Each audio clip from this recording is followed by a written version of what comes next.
글로벌 정면 승부. 오늘은 중국으로 가보겠습니다. 중국 최대 정치 행사인 양회가 어제 전국 인민정치협상회의 개막을 시작으로 보름간의 일정에 돌입했는데요. 상하이의 서혜정 리포터 연결해서 현지 분위기 알아보겠습니다. 안녕하세요. 네, 안녕하세요. 중국 상하이입니다. 네, 중국에서 이 양회는 토론의 장이자 축제다 이렇게 들었는데요. 주로 어떤 사람들이 참여하고 어떻게 진행되는 건가요? 네, 중국에서 해마다 열리는 최대 정치 행사인 이 양회의가 어제 3일부터 오는 15일까지 베이징 인민대회당에서 진행되고 있습니다. 전국인민대표대회와 전국인민정치협상회의 이 두 가지의 회의를 양회라고 부르는데요. 전국인민대표대회는 헌법상 중국 최고 권력기관으로 입법권을 행사합니다. 또 전국인민정치협상회의는 각계각층의 인사로 구성된 정책 자문기구죠. 전국인민정치협상회의는 13일까지, 전국인민대표단 회의는 내일 개막해서 15일에 퇴막하게 됩니다.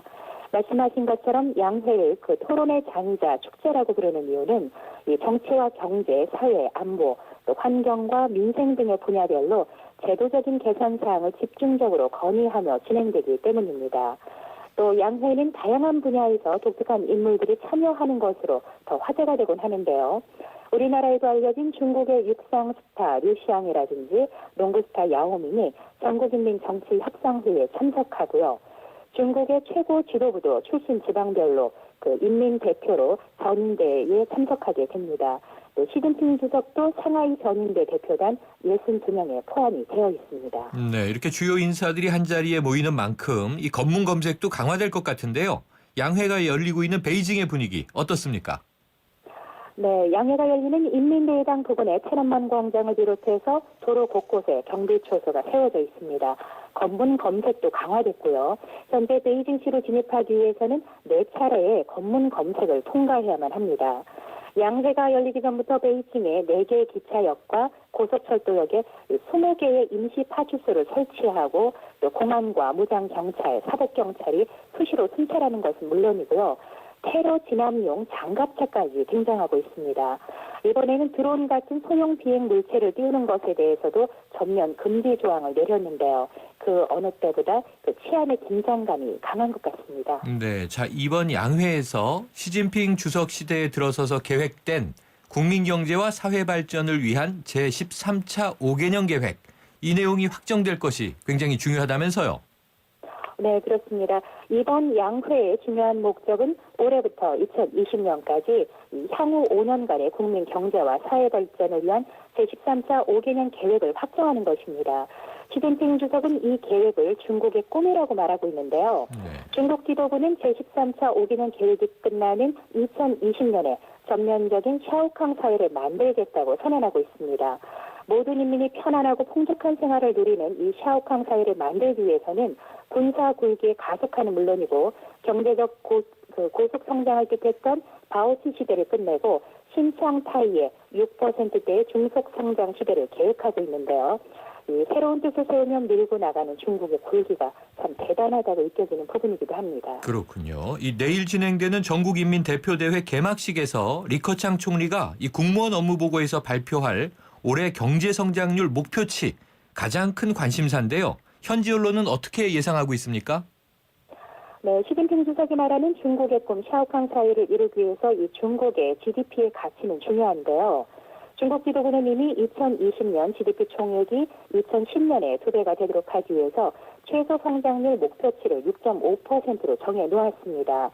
하지만 최근 중국의 성장세가 확실히 둔화되었고 이 외부의 변수가 많은 점 때문에 성장률 목표 달성이 쉽지 않을 거란 시각이 크다 보니까 탄력성 있게 이 목표치를 달성하기 위해서 대략 몇 %에서 몇 %까지는 된다라는 식의 구간을 설정할 것으로 보고 있습니다.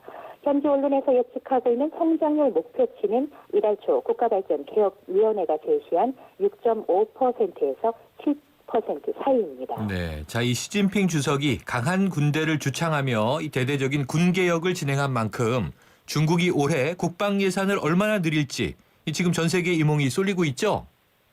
네, 그렇습니다. 현재 중국의 군사비는 세계 전체의 12%가량을 차지하고 있고요.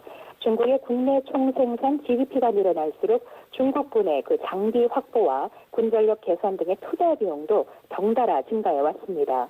특히 중국은 군 전력의 정보화와 정예화를 추진하고 있어서 국방 예산이 줄어들 수는 없는데요.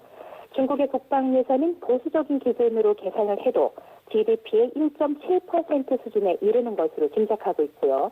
지난 2015년에 중국 국방비는 1,458억 달러, 하나로 175조 원이었는데요. 네. 올해는 20%에서 30%까지 대폭 증가할 것이라는 전망이 나오고 있습니다. 그렇군요. 이제 우리와 관련된 소식 하나 여쭤보겠습니다. 어제 유엔 안보리 대북 제재 결의안이 채택됐는데요. 여기에 대해서 중국 내의 반응은 어떻습니까? 네, 지난 2일이었습니다. 중국 관영 신화통신은 유엔 안전보장이사회에서 이 대북 제재 결의안이 통과된 직후 발표한 논평을 통해서 이 안보리 결의안은 진일 보완 제재 조치를 취한 것이고 북한은 치러야 할 필요한 대가라고 확실하게 입장을 밝혔습니다. 네. 중국 인민들도 그 북한에 대해 혈맹이 아니라 이웃도 하지 않아야 한다는 분위기도 나오고 있습니다. 하지만 최근 왕이 중국 외교부장의 발언 중에 대북 제재로 일상적인 교육이나 북한 주민의 생계가 영향을 받아서는 안 된다고 분명하게 선을 그었던 점을 본다면 이 대북 제재 결의안에 따른 중국의 입장이 기존의 수위보다는 분명히 높지만 입장 변화에는 더욱 신중할 것이라는 예측이 나오고 있는 상태입니다. 네, 오늘 소식 감사합니다. 네, 감사합니다. 지금까지 중국 상하이의 서혜정 리포터였습니다.